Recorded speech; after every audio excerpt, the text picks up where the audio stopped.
제가 지난주에 두 가지를 말씀을 드렸죠. 소리를 될 수 있는 대로 줄여보던가, 그죠? 움직이면서 나는 소리, 우리 교재에도 있는데요. 사람이 움직일 때 나는 기척이라는 표현이 나옵니다. 그거를 소리를 안 내는 게 목적이 아니라 그걸 알아차리는 게 목적이기 때문에 소리를 내가 어떤 소리를 내고 있구나 하는 걸 알아차리는 걸 연습을 해보신 분? 관찰하셨고요. 우리가 뭘 어떻게 해보자 하는 게 아니고 우리의 의식을 좀 더 강하게 만드는 거예요. 이게 어떤 관련이 있는지는 드디어 오늘, 지난번에도 말씀을 드리긴 했는데 오늘 본격적으로 말씀을 드리겠습니다. 제가 예전에 잘 넘어졌거든요. 그리고 생각이 항상 가득 차 있기 때문에 이런 데 잘 부딪혔는데 윗바사나 수행을 좀 하게 되면서 좀 덜 부딪히게 됐습니다. 그렇다고 부딪히지 않게 된다는 뜻은 아니에요. 여기 멍이 들었는데 왜 멍이 들었는지를 모르겠어요. 아직도 그러고는 있지만 점점 의식의 힘이 강해지면서 자기 자신을 좀 더 잘 컨트롤하게 됩니다. 또 질문 있으신 분 계실까요? 해보니까 이렇더라 하는 느낌. 해보셔야 됩니다. 그리고 또 하나는 내가 지금 걷고 있는지, 누워 있는지, 서 있는지, 또 하나는 앉아 있는지, 예. 그 자세를 관찰해 보는 건 해보셨나요? 아니, 내가 지금 무슨 자세를 갖고 있는지는 그렇게 알아채기가 어렵지 않잖아요. 눈에 이렇게 보이니까. 제가 지금 서 있고 걷고 있잖아요. 그죠? 요거는 해보셨나요? 이게 더 간단할 수도 있는데. 요거는 해보신 분이 없나 봐요. 안 해보셨어요? 이거는 몸의 움직, 사념처 중에서 몸의 움직임을 살피는 거기 때문에 눈에 보여서 좀 쉬운 편입니다. 소리 안 내기보다 오히려 이게 더 쉬울걸요? 내가 서 있나? 앉아 있나? 누워 있나? 걷고 있나? 걸을 때, 걸어 보셨다고 하셨으니까, 걸을 때 내가 걷고 있다라는 것을 인식하기 시작하면 조금 지나면 느낌이 와요. 내가 어떻게 걷고 있다까지 알게 돼요. 의식의 힘이 강하면 아는 게 많아집니다. 저는 허리가 틀어져가지고 요가해도 허리 틀어지는 건 막을 수가 없더라고요. 왼쪽 발 디딜 때 오른쪽 발에 비해서 왼쪽 발이 약해가지고 덜 디딘다는 걸 알게 됐어요. 그러니까 왼쪽 발이 힘이 약하고 오른발이 힘이 강하니까 몸이 틀어지는 거예요. 그래서 수행을 하면 몸도 좋아집니다. 좌우의 균형을 맞출 수 있게 돼서 내가 왼발을 발바닥을 전체를 땅을 디디는 게 아니라 발을 이렇게 비스듬하게 대지에 이렇게 대는구나라는 걸 알게 되는 거죠. 별거 아니죠. 수행이라는 게 별게 아닙니다. 이런 식으로 자기 의식의 힘을 점점 키워 나가다 보면 나중에는 이제 꿈속에서도 깨어 있으시게 돼요. 의식이 강하니까. 그래서 꿈속에서 자기가 원하는 대화를 할 수도 있고 원하는 사람을 만날 수도 있고 그렇습니다. 티벳에서는 그 잠잘 때 하는 명상이 따로 있거든요. 근데 우리는 눈 뜨고 있는데도 지금 제대로 의식을 못하기 때문에 눈 뜬 그 상태, 그걸 각성위라고 합니다. 각성위 상태에서 얼마나 의식이 강하느냐. 요 깨어있는 힘을 좀 기르도록 하겠습니다. 처음에 알려드렸던 호흡법에 대해서는 이따가 다시 알려드릴 건데 사실은 호흡법도 중요하기 때문에 제가 알려드리는 걸 마음에 드시는 걸 골라 잡으세요. 소리 안 나는 게 마음에 들면 그거 하시고 내가 걷는지 섰는지 앉았는지 뭐 누웠는지를 알아차리는 게 나한테 쉽다 그럼 그걸 하시고 아니면 나는 숨을 관찰하는 게 쉽다. 자기 마음에 드는 걸 골라 잡으시면 돼요. 그리고 다른 방법도 물론 알려드리겠지만 제일 쉽고 부작용이 없는 방법으로 오늘이 10강째잖아요. 10번째고 우리 3번 남았나요? 그죠? 그 안에 하나만 골라 잡으시면 될 수 있도록 해보겠습니다. 자, 그리고 지난 시간에 요거 읽으셨잖아요. 그죠? 염라대왕이 지금 어린 소년을 가르치는 내용입니다. 자, 그래서 이게 굉장히 중요하기 때문에 다시 텍스트를 좀 읽어보고 지나갈 건데요. 교재 갖고 있으신 분은 110페이지고요. 죽음의 가르침 바로 밑에 중간쯤에 있고 요거 보셔도 됩니다. 자, 좋은 것 다르고 즐거운 것 다르다라는 말이 한때 제 좌우명이었는데요. 좋은 것과 즐거운 것을 구별하는 게 뭐가 그렇게 어렵냐? 그거 생각보다 어려워요. 이게 신화학자인 조지프 캠벨이라는 사람이 있었는데 그 사람은 80년대에 돌아가신 분인데 그분이 이제 강연을 하면 follow your bliss라는 말을 쓰셨어요. 이 bliss라는 게 인도에서 나온 거거든요. 이 bliss라는 영어 단어가 지복이라는 뜻인데 이분도 산스크리트를 공부하셨기 때문에 브라흐만이 섯짓 아난다. 그 아난다가 바로 이분이 얘기하는 지복. 그래서 인도의 가르침을 이분은 신화의 형태로 미국에 전하셨는데 이분 책 굉장히 많이 번역이 돼 있어요. 자, 인도도 신화랑 뗄래야 뗄 수 없는 관계이기 때문에 어려운 깨달음의 경지를 어떻게 설명하겠어요? 이야기로 설명하는 경우가 많기 때문에 저도 신화적인 그 설명을 많이 사용합니다. 자, 이분도 얘기하셨을 거예요. 아난다를 어떻게 얘기하지? 아난다가 지복이라는 걸 얘기하시면서 젊은이들한테 follow your bliss면은 너의 지복을 따라라 라는 뜻이잖아요. 그 당시는 히피의 시대였어요. 그러면 젊은이들은 이걸 어떻게 알아들었을까요? 나중에 이제 캠벨이 엄청 불평을 했었어요. 좋은 것 다르고 즐거운 것 다르다라는 말을 구별하지 않고 요 말을 받아들이면요. 요즘 하는 자기계발서의 말대로 너의 마음을 따라가라. 이런 얘기 들어보셨어요? 네 마음이 이끄는 대로 가라. 이런 얘기 하잖아요. 그럼 거기서 마음은 뭔데요? 너의 마음이 이끄는 대로 가라라고 했을 때. 제가 자기계발서 많이 본다고 말씀드렸는데 그게 인도학의 가르침을 돈벌이하기 좋게 많이 꼬아놨기 때문에 제가 재밌어서 봅니다. 좋은 것 다르고 즐거운 것 다르다라는 말이 이 follow your bliss라는 말의 그 bliss의 뜻을 한정해 줍니다. 자, 히피의 시대에 이 말을 잘못 접수하면 어떻게 됐을까요? 마약하고 히피의 시대니까 마약하고 술 마시고 뭐 그런 일을 했겠죠. 그래서 이분도 이 말을 나중에 그걸 알고 굉장히 안타까워하셨다고 하는데 마음이 원하는 대로 따라가라라는 거는 마음이 둘이라는 걸 모른 결과입니다. 마음이 둘이라고 지난주까지 배우셨는데 마음이 왜 둘인가요? 응? 여기서 얘기하는 그 마음이 둘이다라는 거? 이거는 아셔야 되는데 제가 힌트를 덜 드렸나요? 내가 내 마음대로 할 거야 할 때 그 나는 한 명인가요? 내 마음대로 할 거야의 그 나는 둘입니다. 둘 이상일 수도 있지만 제가 알려드린 바에 의하면 하나는 내가 나라고 믿고 있는 에고, 자아라는 거고 또 하나는 내 가슴 깊은 곳에 있는 참나라는 게 있다고 합니다. 참나가 이끄는 대로 가라고 하는 걸 그게 지복이라고 희열이라고 하는 건데 에고가 이끄는 대로 가는 것이 지복이라고 착각하면 좋은 것 다르고 즐거운 것 다르다를 구별하지 못하는 거예요. 에고는 항상 술 마시고 마약하고 뭐 이런 즐거운 것을 따라갑니다. 쾌락을 따라갑니다. 참나의 인도는 자신이 정말 해야 되는 진정한 기쁨이라고 하면 슬픔과 짝이니까 그런 거 말고 자기가 정말로 가야 되는 것, 지복을 따라갑니다.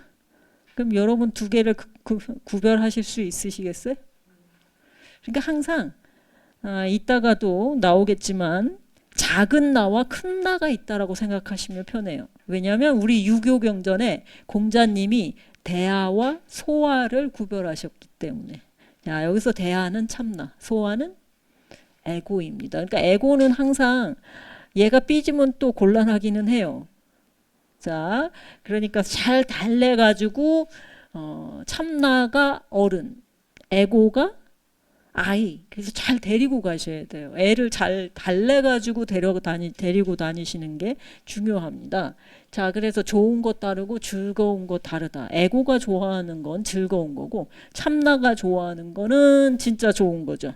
자, 진정한 지혜로 가는 길을 참나가 인도한다고 합니다. 자, 그래서 110페이지 맨 끝에서 두 번째 줄, 거기서부터 이제 중요하니까 진짜 다룰 건데요. 요거 보세요. 맨 밑에 1번. 그것. 참 브라흐만도 떳 그것이라고 하는데요. 그것은 참된 쥐해 혹은 브라흐만이라고 이해하시면 되겠습니다. 그것은 대다수가 들을 수조차 없고 듣는다고 해도 대부분 알지 못한다. 여러분 브라흐만이라는 것을 저한테 처음 듣지 않으셨나요? 살아오시면서 브라흐만이라는 말 들으실 기회가 별로 없었죠. 자, 그래서 희귀하다라고 얘기하는 겁니다. 그것을 대다수가 들을 수조차 없는데 여러분은 브라흐만이라고 저한테 매주 들으시니까 얼마나 다행이에요. 자, 그것을 잘 이해하여 말하는 이도 놀랍고 제가 잘 이해하고 있지는 않지만 어쨌든 전해는 드리고 있습니다. 잘 배워 아는 이도 놀라울 뿐이로다. 자, 이거를 서양 사람들 중에서도 아는 사람이 있었어요. 동양, 인도만 이것을 알았던 것은 아닙니다. 자, 그래서 그런 사람들을 신비주의자라고 했는데 그 신비는 뭐 신령스럽고 신비스러워서 신비주의자가 아니라 말로 할 수 없는 것을 알았기 때문에 신비주의자라고 합니다. 자, 근데 동서양 다 있었어요. 어느 종교에서든지 다 있었습니다. 그리고 철학자 중에서도 있었어요. 자, 과학자 중에서도 있었고 그것이 어떤 종교의 진리가 아니라 인류 공통의 진리이기 때문에 그렇습니다. 그것을 영혼의 철학이라고 한다고 우리 첫 시간에 했었나요? 둘째 시간에 했었나요? 영혼의 철학이라고 이름을 붙였습니다. 라이프니츠라는 철학자가 서양 철학자인데. 자, 그래서 영혼의 철학을 지금 여러분께서는 공부하시는 거예요. 거기서 영혼이 정말 forever 영혼을 말하지 않는다는 걸 제가 말씀을 드렸죠. 거기서 영혼은 지금 이 순간을 얘기를 합니다. 지금 이 순간, 이 자리. 그것이 영혼입니다. 자, 그래서 저는 앵무새처럼 제가 인도에서 배운 것을 여러분에게 전해드리기만 할 수 있지만 그럼에도 불구하고 이것은 귀한 가르침입니다. 자, 그래서 이것을 알려면 누가 필요하냐? 자, 111페이지 첫 번째, 두 번째 줄 여기서는 2번을 보세요. 2번 스승의 인도가 있어야 합니다. 그것은 모자란 사람이 가르칠 수 있는 것이 아니다. 그러니까 빼어난 스승만이 가르칠 수 있고 이모저모 생각해서 쉽게 파악할 수 있는 것도 아니다. 이론으로 배울 수 있는 것도 아니라는 뜻이에요. 논리나 추론으로 배울 수 있는 것도 아니라는 거죠.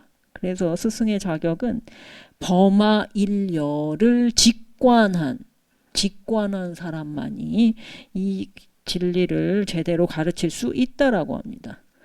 여러분도 운이 좋으시면 그런 분을 만나셔서 깨달음을 얻으실 수 있겠죠. 자, 제가 경전에 있는 것은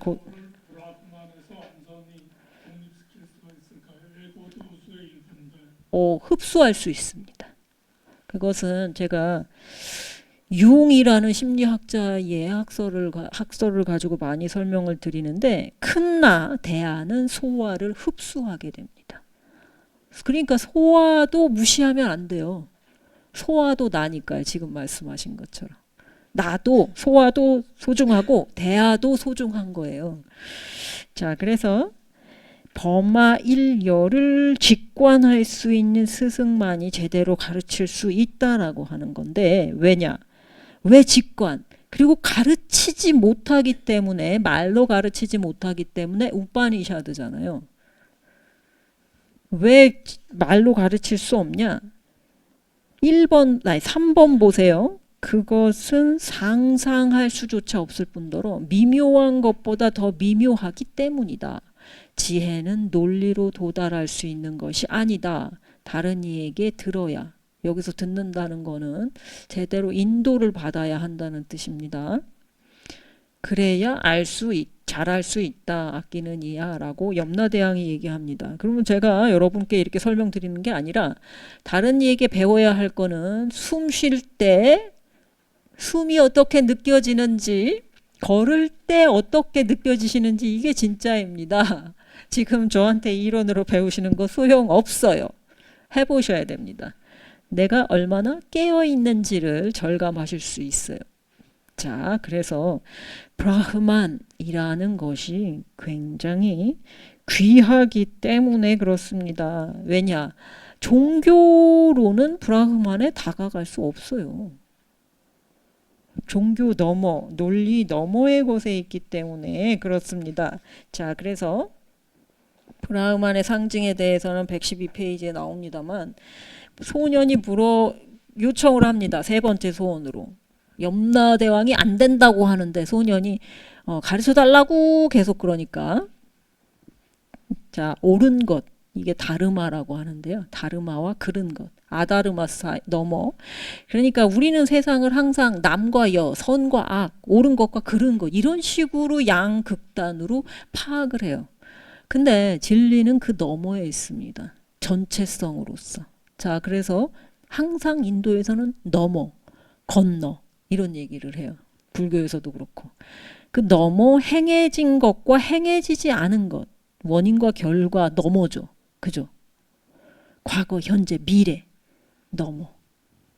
그래서 전체성이라는 건 온 것이 다 하나라는 뜻인데 이게 뭔지 상상이 되시겠어요? 영화가 비유를 하자면 영화가 시간 순서대로 이렇게 쭉 보여주는 거잖아요. 그걸 시간 순서대로 나열하지 않고 한꺼번에 장면을 보여주면 어떻게 될까요? 인간의 인식으로는 시간 순으로만 된 것을 이해할 수 있을 뿐이라서 동시에 오는 것을 이해할 수 없다라고 합니다. 근데 사실은 동시에 오는 것이에요. 과거, 현재, 미래 구별 없이. 이건 플라톤도 이런 얘기를 하는데요. 인간이 이해할 수 없기 때문에 과거와 현재와 미래가 있다고. 원인과 결과. 자, 대충 그렇다라는 것만 감 잡으세요. 이건 깨달아야 알 수 있는 거 아닐까요? 자, 그래서 염라대왕이 드디어 얘기를 해요. 모든 베다가 엄표하는 단어, 모든 고행이 말하고 청정한 삶을 행하는 이들이 바람하지 않는 그 단어를 내게 간략하게 말해주리라. 말할 수 없다며. 근데 말해주네요. 그래서 이 염라대왕이 말하는 것은 진짜 브라흐만이 아닙니다. 그것은 오음이다 라고 얘기하죠. 오음은 상징일 뿐입니다. 브라흐만에 대해서는 그 무엇도 말할 수가 없어요. 자, 그래서 속성을 가진 브라흐만이 있고 속성을 갖지 않은 브라흐만이 있다라고 했는데 속성을 가진 브라흐만 가운데 상징으로서 오음을 얘기하는 거예요. 우, 세 소리로 나누어져 있습니다. 정확하게는 4개예요. 3개인데 왜 4개라고 하지? 자, 어쨌든 그것이 실로 음절, 다시 말하면 소리로서의 브라흐만이고 이것이 바로 지구의 음절이니 자, 블라블라블라 그러면서 이것이 최고의 토대다. 브라흐만에 대해서 말할 수 없으니까 여기 이상한 도상 보이시죠? 절에 가면 많이 있는 거. 그게 오음자입니다. 오음. 그죠? 이거보다 요게 잘 보이나요? 이거는 산스크리트 글자는 아니고 도형이라고 보시면 됩니다. 산스크리트는 좀 다르겠어요.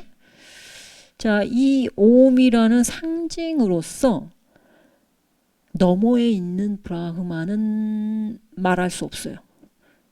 다만 우리가 짐작할 수 있는 브라흐만에 대해서 얘기할 뿐입니다.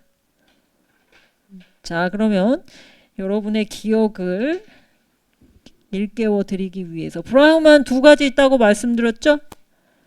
브라흐만이 어떻게 두 가지가 있나요?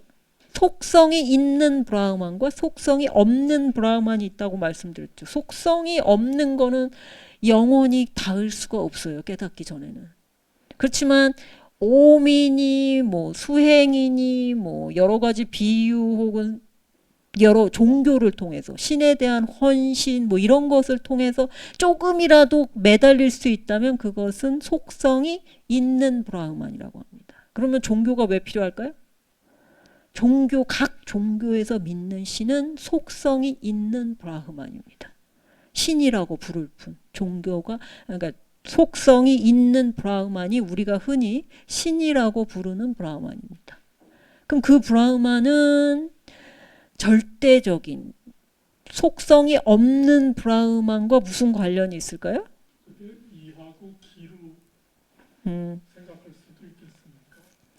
브라흐만은 기로 이고 속성이 있다는 게 기라고 그런 개념으로는 말씀드릴 수가 없는 게 동양의 이기론에서 이 브라흐만과 비슷한 것은 기뿐입니다. 이는 고려하고 있지 않아요. 물론 그 뒤에 뭐 다르마니 뭐니 해가지고 이를 얘기를 합니다만 브라흐만에는 이가 붙을 수가 없습니다. 속성이 없다고 하셨기 때문에 네, 나타낼 수가 없지 않습니까? 그것은 기라는 건 속성이 있는 브라흐만입니다. 네, 속성이 없는 건 뭘로도 갖다 붙일 수가 없어요. 리라고 하는 건 기로서 표현할 수가 없기 때문에. 그렇지만 이기론에서 이는 뭐라지 논리적인 그 틀에 들어올 수가 있습니다. 이라는 단어로 일단. 근데 브라흐만은 그 틀 안에 잡을 수 있는 게 아무것도 없어요. 그래서 그냥 그것이라고 하는데 그것이라는 것으로도 잡을 수가 없습니다. 브라흐만은 우리가 인간의 머리로 생각할 수 있는 그 모든 것으로 잡히지 않습니다. 이는 이라는 단어로 일단 잡히잖아요. 그래서 제가 중국의 이기론을 잘 알지는 못하지만 브라흐만에 대해서는 확실히 말씀드릴 수 있어요. 속성으로 잡을 수 있다. 이데아라는 게 어떻게 보면 이랑 비슷한데. 맞습니다. 근데 그게 아닙니다. 이 서양의 플라톤이 얘기하는 이데아는 본질이라는 뜻이잖아요. 어떻게 말하면. 그렇지만 브라흐만은 조금 이따가 다시 설명드리겠습니다만 본질이라고도 말할 수가 없습니다. 잠깐만 기다려 주시면 여기 브라흐만에 그래도 하나 아까 했던 게 있네요. 썩짓 안 한다 요렇게 얘기할 수 있다. 이거는 무슨 브라흐만일까요? 속성이 있는 브라흐만입니다. 모든 브라흐만에 대해서 얘기하는 건 다 속성이 있는 브라흐만으로 얘기하는 거지. 속성이 없는 브라흐만은 앞으로도 영원히 깨닫기 전까지는 우리가 알 수 없는 것이 되겠습니다. 자, 그래서 이게 이기론하고는 대칭을 이룰 수가 없습니다. 자, 어우음으로 그냥 상징은 하고 있어요. 그렇지만 이 옴이라는 글자가 또 브라흐만하고 같지는 않아요. 여러분 화장실 표시 보시잖아요. 그 화장실 표시가 화장실인가요? 그렇진 않죠. 브라흐만을 이렇게 옴으로 상징되지만 옴 채팅도 많이 합니다. 옴 채팅 제가 아침마다 하는데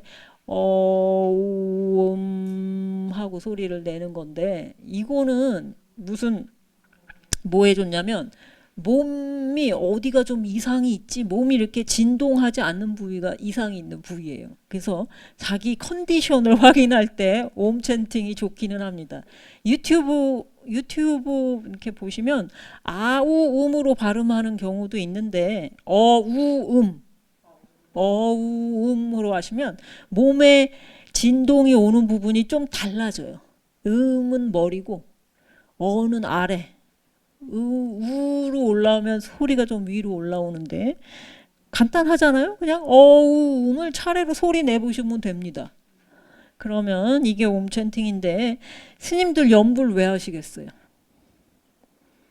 집중하려고. 옴 챈팅도 저처럼 컨디션이 어깨가 좀 진동이 안 오는데 이런 컨디션 확인용도 있지만 사실은 집중용입니다. 뭐 신비스러운 주술 아니고 방법이에요. 명상에 들어가는 방법이에요. 소리에 예민하신 분은 연불이나 옴 챈팅으로 들어가기가 쉽습니다. 해보세요. 아니 해보는 게 그리고 소리를 길게 내보시기도 하시고 소리를 길게 내보시기도 하시고 소리가 사실 제일 길게 내긴 하는데 저는 소리보다 소리를 좀 길게 내는 걸 더 좋아합니다. 해보시면 됩니다.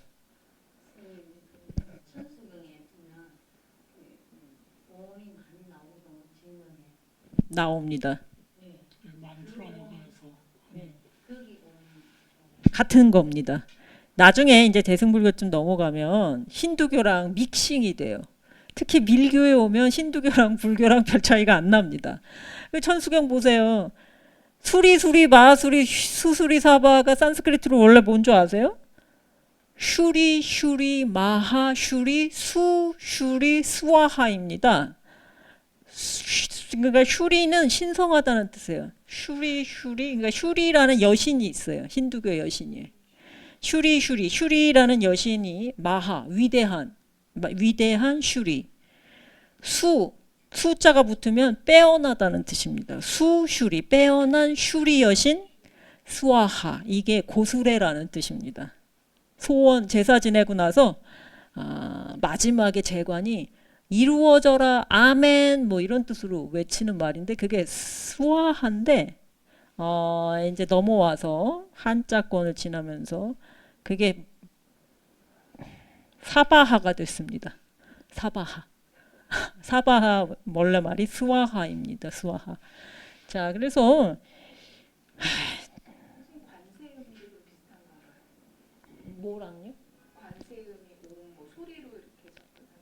세음 그거는 좀 다릅니다. 그 시는 중앙아시아의 신이라서 관세음 보살은 사실은 그 동네 그 간다라 이쪽 신이라 가지고요. 조금 번지수가 다릅니다. 대승에 오면 이따 대승 얘기도 좀 할 건데 왜 신이 필요했을까요? 지금 우리는 영혼의 철학을 하고 있잖아요. 그죠? 브라흐만.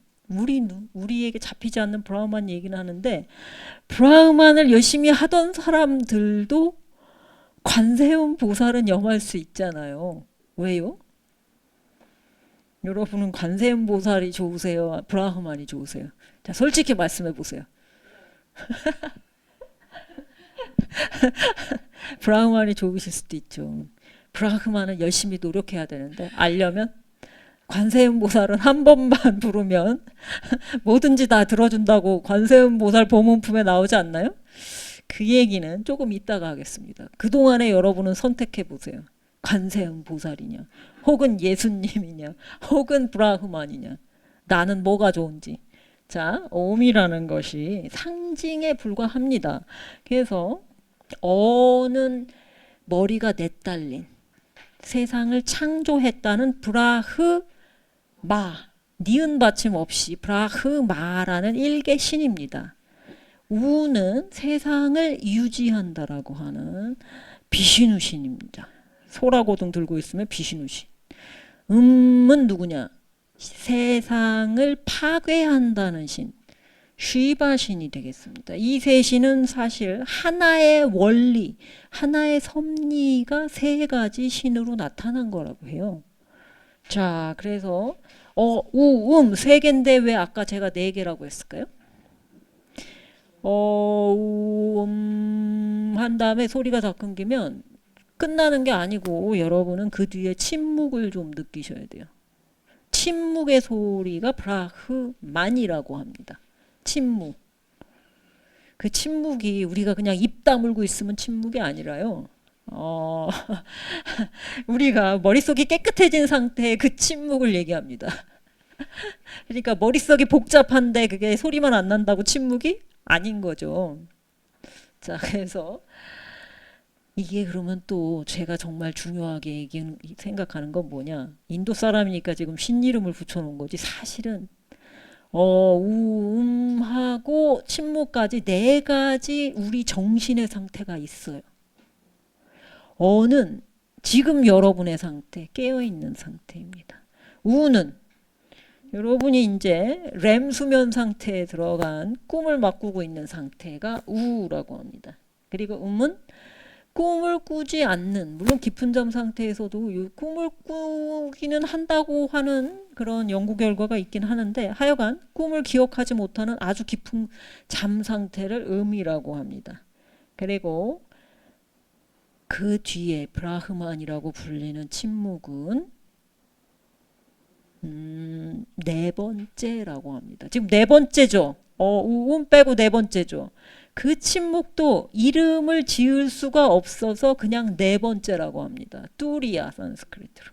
뚜리아가 네 번째라는 뜻이에요. 별게 아니에요. 자, 세 가지 소리 뒤에 네 번째로 나오는 그 침묵이 우리의 의식 상태 세계 너머에 있는 뚜리아, 깨달음의 상태입니다. 뚜리아. 그래서 우리는 뚜리아에 다가가려면 수행을 해야죠. 우리는 평소에 이 세 가지 상태만 왔다 갔다 합니다. 자, 그래서 의식의 수준에 따라 인도에서는 의식의 수준을 네 가지 이상으로 분류를 하거든요. 자, 그럼 여러분이 뚜리아까지는 네 번째까지는 모르지만 지금 앉아있는 상태에서도 깨어있는 상태에서도 의식의 수준은 다르다니까요. 여기 각자 계신 분의 의식 상태가 전부 다 다르잖아요. 그죠? 식사하시고 지금 졸려가지고 약간 정신이 몽롱하신 분도 계시고, 커피 드시고 오셔가지고 너무 과각성돼 있어가지고 눈이 저절로 부릅떠지시는 분도 계시고, 의식 상태의 질은 다 다릅니다. 그걸 예민하게 인도 경전들은 지적하고 있어요. 그럼 브라흐만에서 얘기하는 그 짓은 물론 우리의 보통 의식 상태도 이런 의식이지만, 이 브라흐만이 얘기하는 짓은 근본 의식 상태, 우리의 모든 의식이 있게 하는 상태. 냉장고론으로 말하면 냉장고 코드 꽂는 전기를 얘기합니다. 전기를 꽂아야 그 냉장고 안에 있는 우리 의식이라는 램프가 반짝하고 들어오죠. 거기 전기가 브라흐만이고, 이게 램프 들어오는 게 우리가 깨어 있는 거예요. 냉장고 문 열면 들어오잖아. 관계가 지금 안 한다를 얘기하는 겁니다. 아닙니다. 네 번째 안 한다는 결과예요. 조금 이따 설명드릴 텐데, 성성하게 깨어 있는 그 의식의 높은 수준에 올라가면 안 한다를 느끼실 수 있습니다. 그래서 삐띠라고 합니다. 불교에서는 삐띠. 자, 근데 두 가지가 있는데 그거는 뒤에 나오니까 일단 요거부터. 세상은 의식에 의해 인도된다. 의식이 토대이다. 의식이 브라흐만이다. 자, 어려운 말인데 여러분은 어떻게 이해하시면 된다고요? 냉장고 코드에 꽂아서 전기가 들어와야 그 전기가 브라흐만이고, 그래야 냉장고 속에 있는 램프가 반짝 들어오는데 그게 바로 우리의 의식이라는 거죠. 자, 그러면 그 의식이 냉장고 속의 램프가 얼마나 밝게 들어오느냐는 여러분에게 달렸죠. 여러분이 얼마나 성성하게 깨어 계시느냐에 달려 있겠죠. 내가 지금 걷는지 서 있는지 앉아 있는지 누워 있는지 아는, 그래서 그걸 연습을 하는 거라니까요. 혹은 소리를 얼마나 내고 있는지, 내가 숨을 어떻게 쉬고 있는지. 자, 두 가지로 나중에 설명드리겠습니다. 물질이 의식의 변형이라고 얘기하는 것이 인도 유심론입니다. 유심, 마음 심자인데 그게 마음이라기보다는 지난 시간에도 했었지만 정보에 비유할 수 있다라고 말씀드렸죠. 기억나시나요, 이거? 아니 물질도 아니고 정신도 아닌데 물질과 정신을 동시에 낼 수 있는 뭐가 있나? 현대 과학자들은 정보라고 얘기한다고요. 정보는 물질인가요? 의식인가요? 뭐 그렇기 때문에 브라흐만은 물질과 정신 모두의 토대라고 하는 거죠. 자, 그래서 제가 과학도였기 때문에 빛이 입자이자 파동, 입자이면서 동시에 파동이라고 얘기하거든요. 과학자들은. 마찬가지로 우리의 의식이라는 것은 물질이면서 정신입니다. 이분법을 극복하는 게 가장 큰 문제예요. 그죠? 그래서 밑에는 아주 긴 이야기 끝에 나오는 결론인데 내가 바로 창조다. 내가 모든 것을 창조했기 때문이다 라고 아는 사람. 그 사람은 자신의 창조 안에 있게 된다라고 합니다.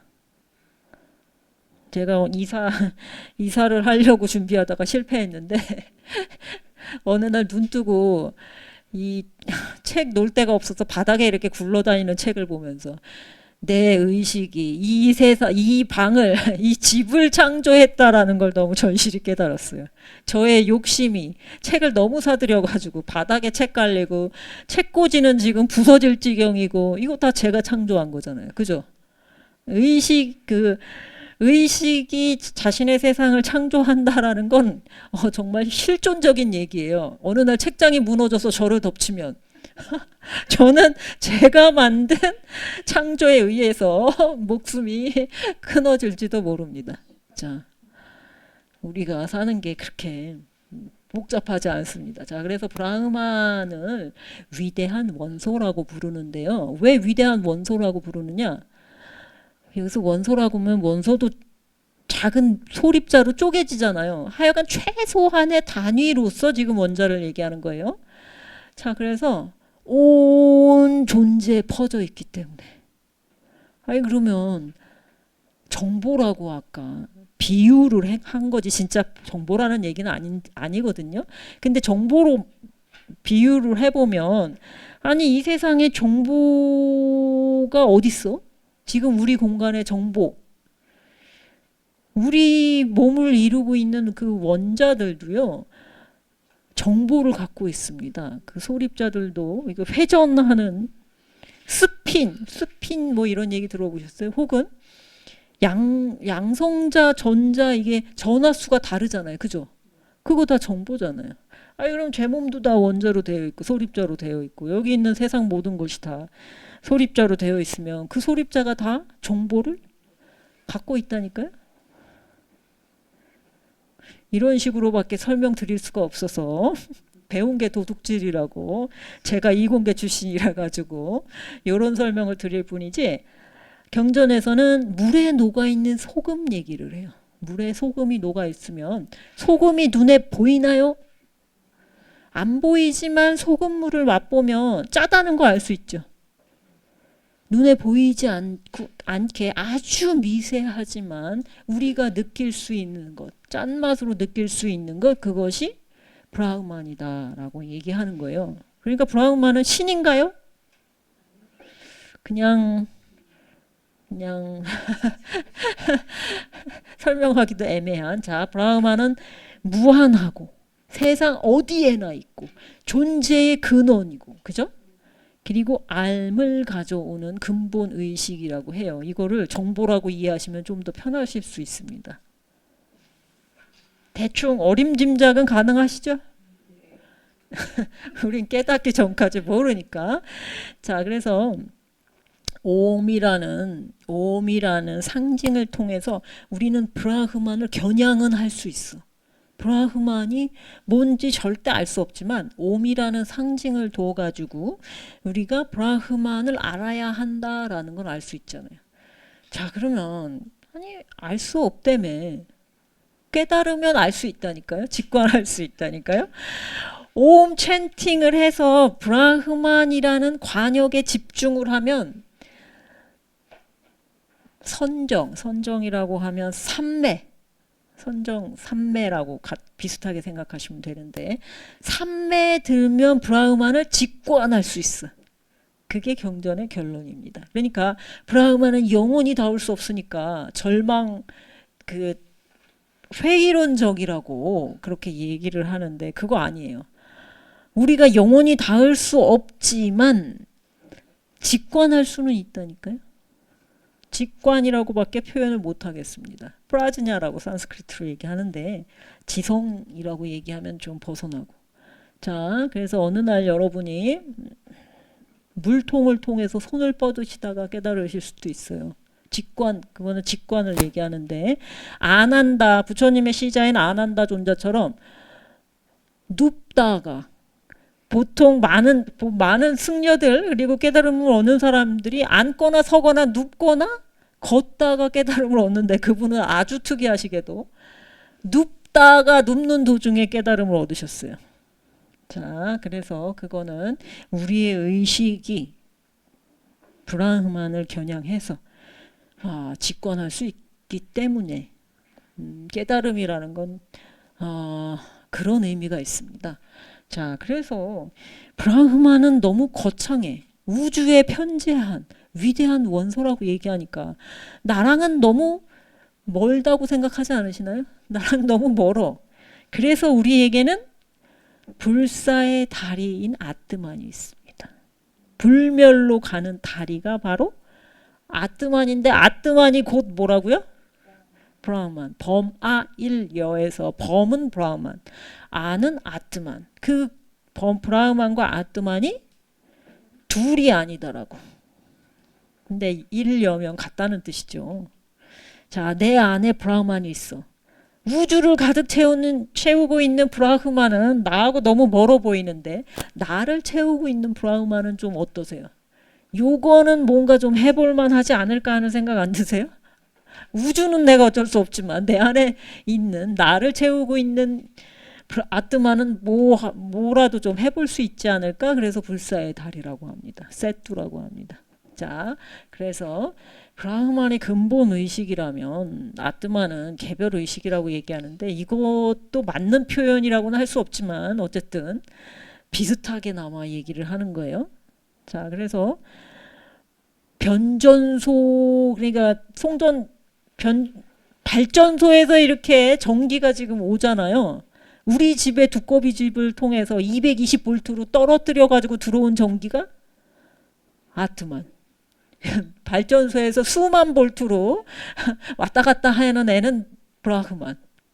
자, 이 정도면 이해하실 수 있죠? 자, 그래서 아트만이라는 게 도대체 무엇이냐? 113쪽 읽겠습니다.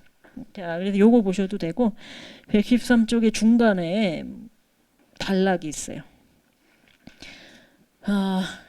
요거는 무슨 소린지 몰라도 한 번은 읽어둬야 돼서 태어나지도 죽지도 않는 아는 자 중요합니다. 의식이라는 측면에서 아는 자가 의식인 거죠. 그것은 어디에서 생겨난 것도 무언가를 생성하는 것도 아니다. 만일 살인자가 아뜨만을 죽일 수 있다거나 살해당한 자가 영원히 죽었다고 여긴다면 둘 다 제대로 알지 못하는 것이다. 아뜨만은 불생불멸. 그죠? 자, 그래서 아뜨만은 죽이지도 않고 죽지도 않고 작은 것보다 더 작고 큰 것보다 더 큰. 그죠? 그게 아뜨만이고 이게 피조물의 심장에 자리하고 있다라고 얘기하는데 이건 아리스토텔레스도 이런 얘기를 했었거든요. 심장이라는 건 우리 존재의 본질이라는 뜻이지 정말 우리 심장에 좌심방 우심실이 있는 그 우리 심장에 자리하고 있다는 뜻이 아닙니다. 존재의 본질이라는 뜻이지. 모의를 행하여 슬픔으로부터 자유로운 이는 감각기관들을 정화하여 아트만의 위대함을 보도다. 감각기관을 정화한다는 것을 이제 또 설명을 드릴 거예요. 자, 그래서 불멸성에 대해서는 얘기를 했고 편재성에 대해서도 얘기를 했어요. 그리고 이제는 초월성에 대해서 얘기하는데 그거는 기뻐하고 기뻐하지 않는 신, 요게 아트만을 나 아니면 누가 할 수 있으랴. 내 안에 있는데. 몸속에 몸없는 것, 불안정한 것 속에 안정된 것. 자, 이것이 위대하고 편재하는 아트만이라는 거죠. 자, 그러면 아트만을 어떻게 얻느냐, 이게 중요합니다. 말로 이렇게 해봐야 아무 소용 없다는 걸 이제 이쯤이면은 아시잖아요. 오늘 10강인데, 그죠? 아트만을 얻는 것은 114페이지 보시거나, 염라가 지금 계속 얘기를 하는 거예요. 아트만을 얻으려면 공부한다고 얻을 수 있는 것이 아니다. 지적 능력이나 많은 배움으로 얻을 수 있는 것도 아니다. 그죠? 제가 인도에서 14년을 공부했지만 인도에서 이제 석사 2개를 마치고 지리산에서 제가 오미자 따러 다닐 때 저희 사부님 따라서 거기에 80 넘으신 할머니들이 계셨어요. 그러면 그분들이 20년 인도에서 배운 저보다 훨씬 더 아트만을 안다는 면에서는 지혜로우셨습니다. 어디 가서 배우는 게 아니라는 뜻입니다. 인도에 가서 20년 배우고 30년 배워봐야 그런 지적인 가르침이나 배움으로 얻을 수 있는 게 아니기 때문에 그렇습니다. 여러분이 저보다 먼저 깨달으셔야죠. 그러니까 자, 자신의 아트만을 선택한 자, 자신의 참나를 선택한 거라고 보시면 되겠습니다. 나는 진정한 나 자신이 될 테야 결심하는 게 중요합니다. 그런 자에게 아트만은 스스로 모습을 드러내느니라. 여기서 영혼의 철학에서 약간 종교로 넘어옵니다. 아트만이 신처럼 그려지고 있잖아요. 자, 그래서 아까 제가 질문을 던졌는데, 아니 브라흐만 하다가 영혼의 철학하다가 왜 신이 필요했을까? 아직 안 골라 잡으셨나요? 브라흐만 혹은 어떤 신 혹은 뭐 어떤 종교적인 가르침, 아까 관세음보살 참 나왔죠. 그 중에 뭐가 제일 마음에 드세요? 응? 뭐가 제일 마음에 드세요? 어?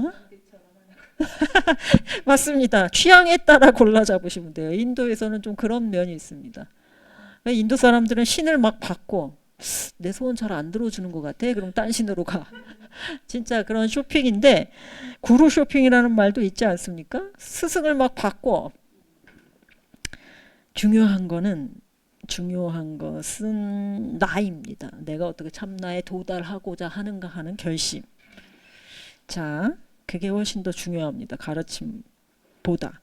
자, 그래서 뭐라고 이제 염라가 얘기를 하냐면 내적인 평정을 얘기합니다. 악한 행동을 멈추지 않고, 여기서 악한 행동이라고 하면 유익하지 않은 행동까지 다 포함입니다. 나쁜 짓 한다는 얘기뿐만 아니라 유익하지 않은 행동하면서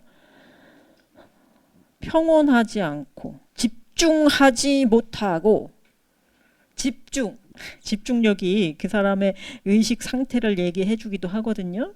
마음이 평정하지 않으면 빼어난 지혜로도 그것을 얻지 못한다. IQ 아무리 뛰어나고 아무리 똑똑한 사람이라도 아트만을 얻는 거는 IQ로 얻는 게 아니잖아요. 그죠? 그래서 중요한 게 뭔 것 같은가요?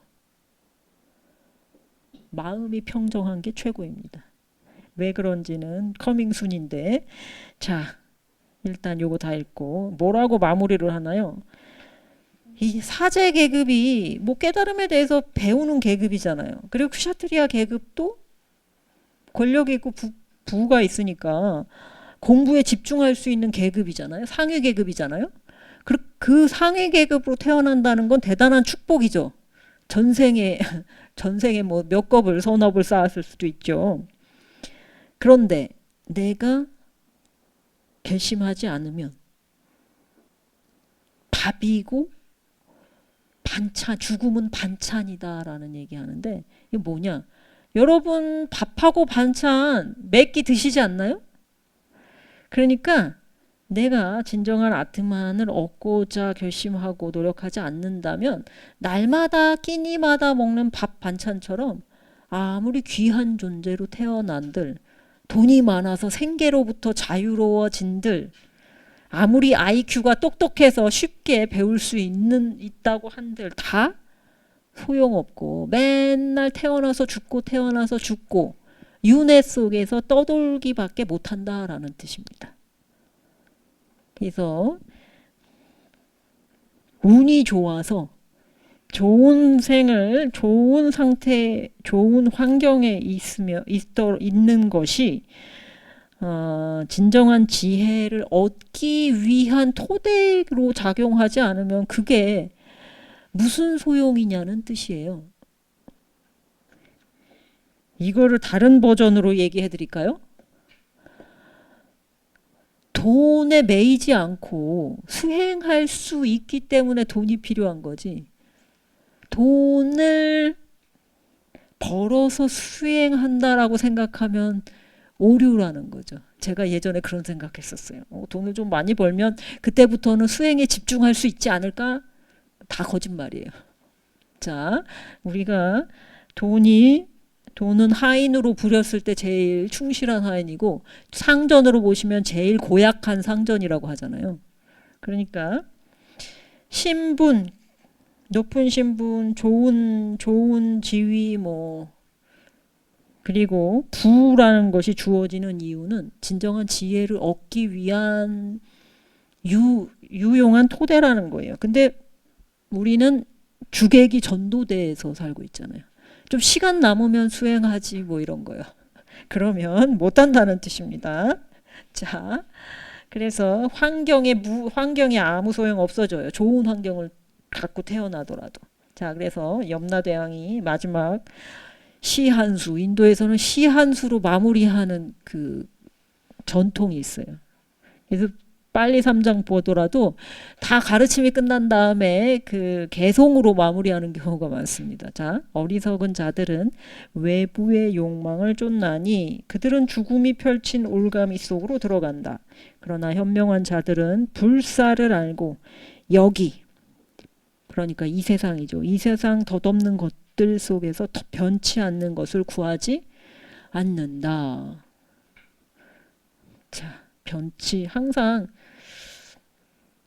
지금 여러분에게 있는 거, 여러분이 갖고 있다고 착각하시는 것은 있다가도 없는 건데 그것이 영원히 나한테 있어야 하는 것처럼 얘기를 하더라고요. 제가 남동생이 하나 있는데 얼마를 벌었어. 주식이든 뭐든.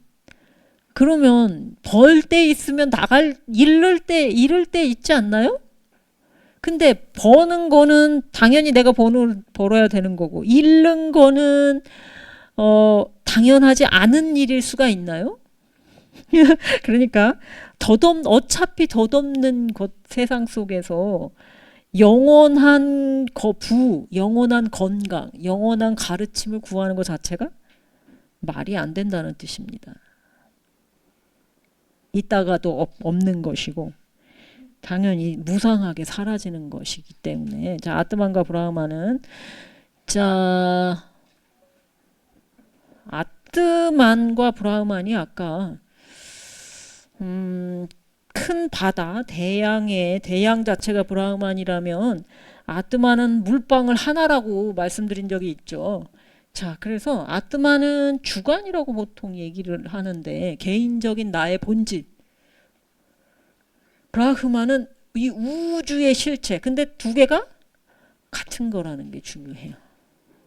그래서 소아와 대아로 나눠서 얘기를 하는데 사실은 같은 거죠. 근데 여러분 브라흐만을 따지기 전에 내가 브라흐만을 알려면 아트만이라는 다리를 통해서 가는 수밖에 없다고 말씀을 드렸죠.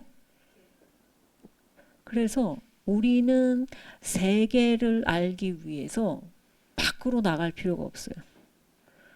조용히 자기 내면으로 들어가면 거기에 우주가 있습니다. 자, 그래서 내면으로 들어가는 게 그만큼 중요한 거예요. 거기에 대해서 찬도기야 우파니샤드가 명백하게 범위를 설정해 줍니다. 마음이 브라흐만이야. 그러니까 그러니까 자기 마음이라는 나라는 개인의 영역에서는 내 마음이 브라흐만, 내 내면이 브라흐만, 내 내면이 세계라는 뜻입니다. 내 내면에 우주가 있다는 뜻입니다. 자, 그리고 밖에서, 그러니까 밖에서는 이 초월적 영역이라는 건 밖에서인데 그건 우주가 브라흐만이라는 얘기잖아요. 우주가 브라흐만이라는 것을 관할 때는 공이라고, 이 우주가 공이라고 보는 것이 제대로 보는 것이다 라고 얘기를 해요. 공을 보시는 게 쉬울 것 같아요? 자기 마음을 보시는 게 쉬울 것 같아요?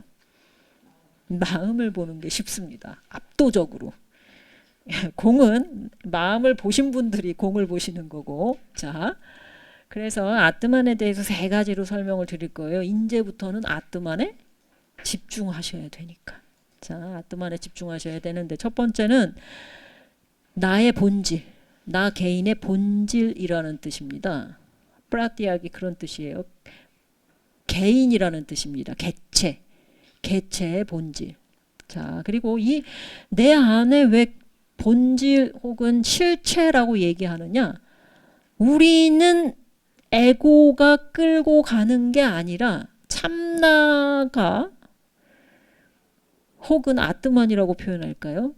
같지가 않지만 어쨌든 대충 퉁쳐서 아트만이 나를 끌고 가는 거예요. 그죠? 그래서 그것을 내적인 통제자라고도 부릅니다. 내 안에서 나도 모르게 나를 이끌어가는 힘. 그죠? 그리고 세 번째가 가장 우리의 수행에는 중요한데 목격자라고 합니다. 내가 지금 에고가 무슨 일을 하는지, 에고가 물가에 내놓은 어린애 같다라고 말씀드렸잖아요.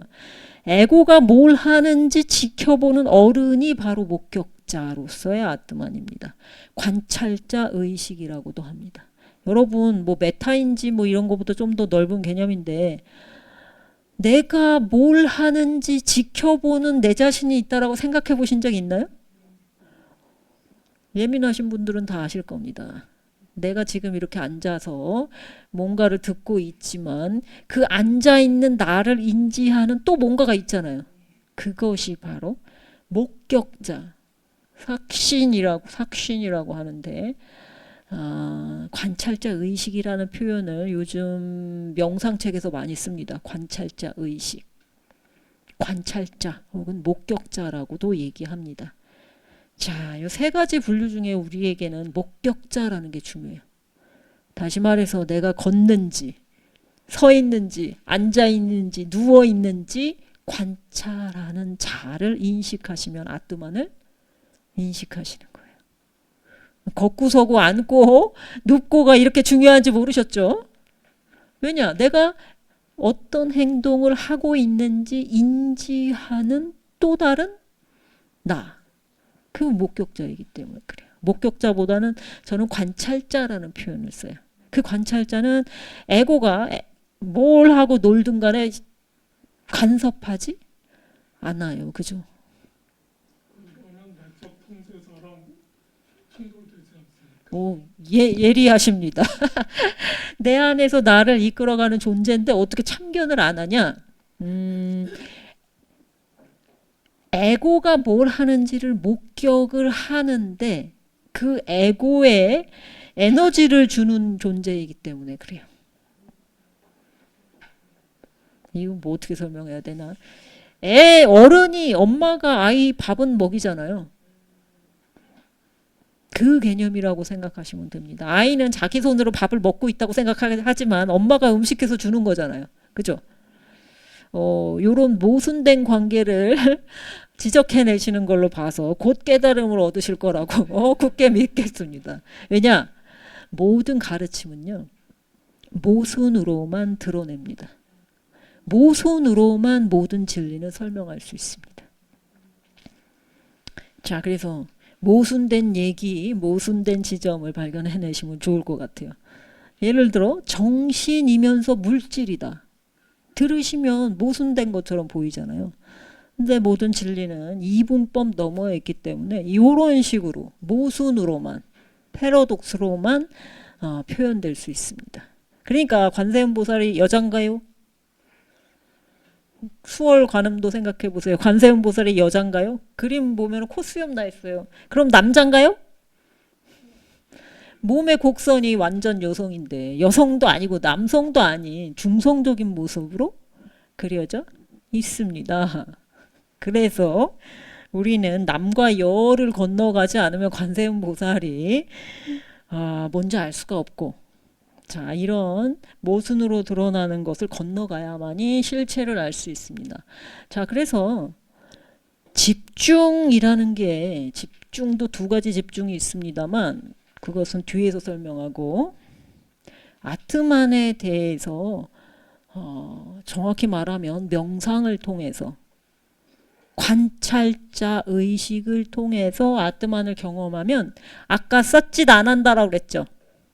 그 중에 지복이라고 불리는 아난다를 체험하실 수 있습니다. 자, 그래서 아트만 희열이 이 아트만과 접속하면 모를 수가 없어요. 경전에는 파도가 내 몸을 이렇게 쓸고 갔다 쓸고 내려가는 것처럼, 혹은 전기 벼락을 맞는 것처럼 굉장히 다양한 묘사가 나와 있는데 모를 수가 없어요. 희열이 지나쳐서 공중부양은 이럴 때 나옵니다. 공중부양 얘기가 왜 나오냐면 진짜로 하늘에 떴다는 얘기가 아니고 희열이 지나쳐서 공중에 뜬 것과 같았다라는 뜻이에요. 그래서 좌선을 해보시면, 좌선뿐만 아니라 행선도 있잖아요. 걸어가면서 사흘만 해도 요거 맛보실 수 있습니다. 제가 수행차 갔는데 제 룸메이트가 사흘 만에 들어가더라니까요. 그래서 물론 완전한 깨달음을 얻었을 때 나오는 그 열반의 그 안한다가 있고 열반의 지복이 있고요.